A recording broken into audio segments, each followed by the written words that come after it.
You know what? Hindi lahat ng blessings ay puro pera lang. Ang problema kasi natin, kapag sinabing blessing, pera agad ang nasa utak natin. Pera ang ating batayan for a successful life. Yung pera lagi ang dahilan for our happiness in life. Oo naman, di ba? Kasi naggagawa natin lahat ng gusto natin dahil sa pera. Pero alam mo, magkaiba ang happiness at ang joy. Kasi ang happiness always requires happiness para magiging happy ka. Like for example, inaantay mo lagi ang sweldo para may pera ka. Kumain, bumili ng gusto mo, makagala kasama ang kaibigan at uminom.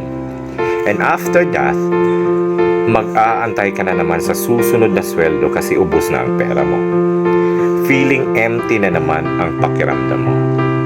Samantalang yung joy, iba. Kasi it's a state of being. It's a fulfillment, contentment.